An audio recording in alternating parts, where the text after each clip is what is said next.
The Finding of Kreek.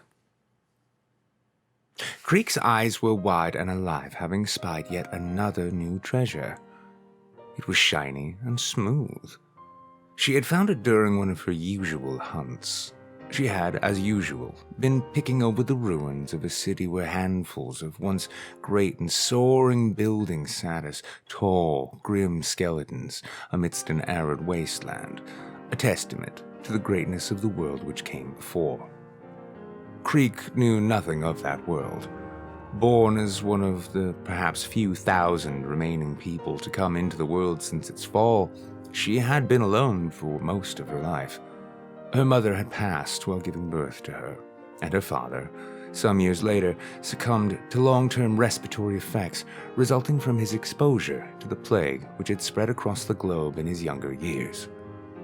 She knew none of this either, nor of the destruction of the environment, the wars over water, or even what the sun looked like when not veiled by the perpetual sickly yellow-gray skies that some unspeakable human horror had created. What Kreek knew was that there were once other humans, and that, short of increasingly fuzzy memories of her father from 10 years prior, that she had never met one. As a result, with the exception of a few entirely mispronounced words, she had no language other than that she had fashioned for herself. She consisted primarily on a diet of whatever she could find. Roaches and other survivor species made up much of her diet, and upon discovering cans of still edible food scattered throughout the dead city in piles of rubble, learning how to open them was a true game-changer. Today, she was exploring a structure she had been to before. It was the remains of a once grand house where Kreek first adopted her name. As she crept along the aged and rotting wooden floors of the attic space, searching for anything of interest, the creaking and groaning sounds the boards made amused her. So much so that upon mimicking the sound, she decided to adopt it as her name. Kreek. Back again into the house, which had previously furnished her a stockpile of beans, rice, and honey, as well as large sealed barrels of potable water, she was this day on the hunt for treasures. Treasures were whatever useful, odd, or pretty items she would scurry back to her makeshift home with.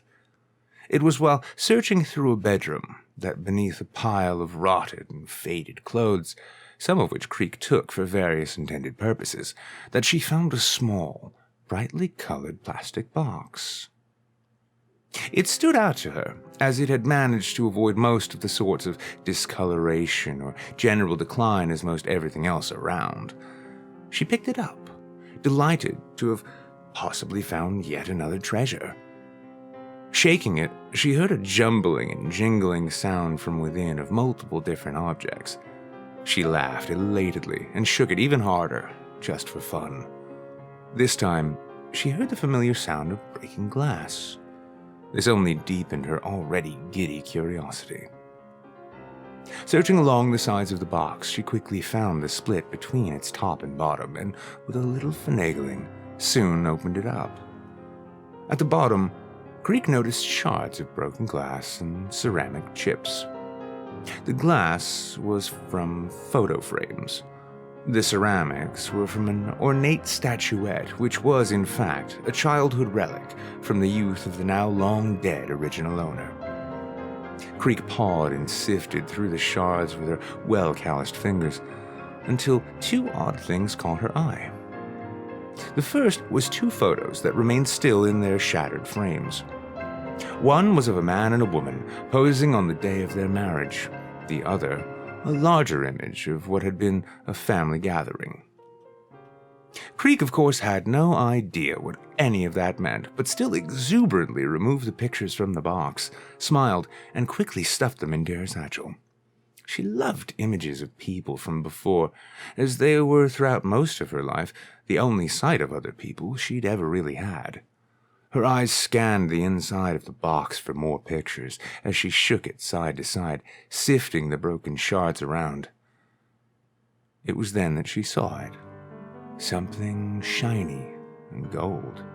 Something pretty. A true treasure. Pulling it from the box, she beamed at the sight of it. It was a golden locket, attached to a fine gold chain. Muttering her word for pretty over and over to herself, she stared, eyes wide at her newest prize.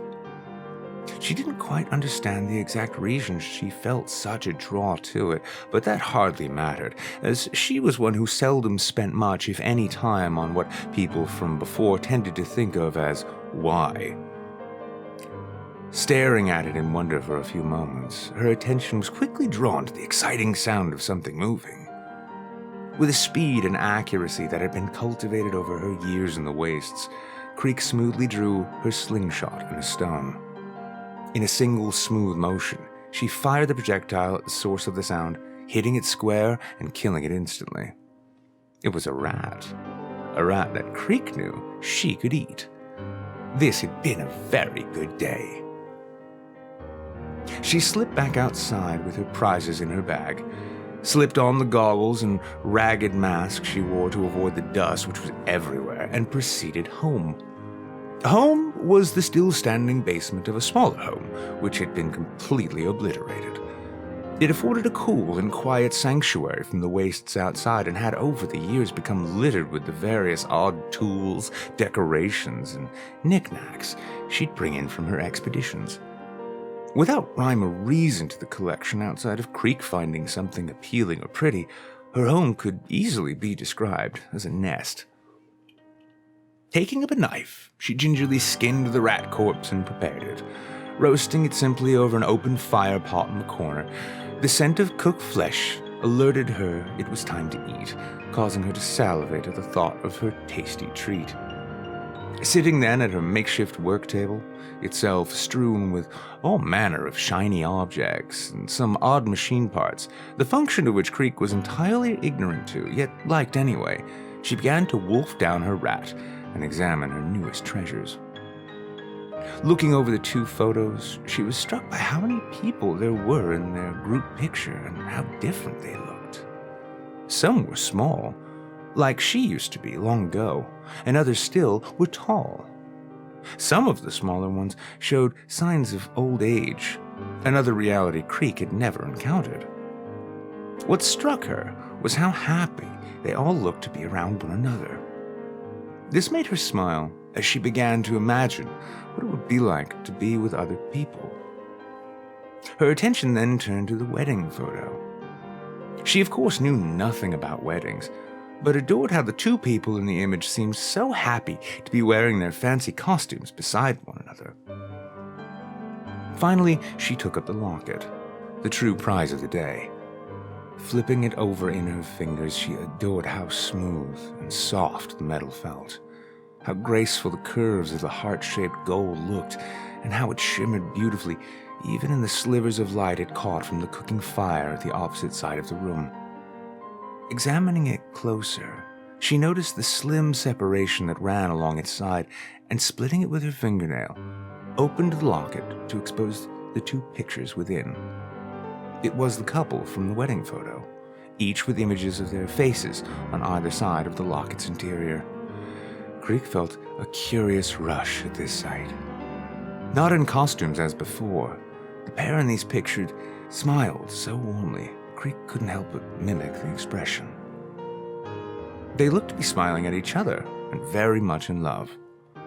Kreek had no words for such things, but seeing it there stirred something strange within her that she didn't entirely understand, but relished all the same. Soon her mind wandered to fantasies about meeting and living with other people and sharing bonds of love and affection. As she'd never had such, it didn't dismay her to think of what could maybe have been in other times from long ago, and as her smile broadened, she was struck by an idea. The next day, she set off for the deeper ruins of the city, a rusty wagon in tow.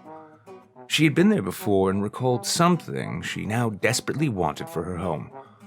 Arriving at the ruins of what was once an old department store, she rushed in and collected her newest decorations and finds before then heading home.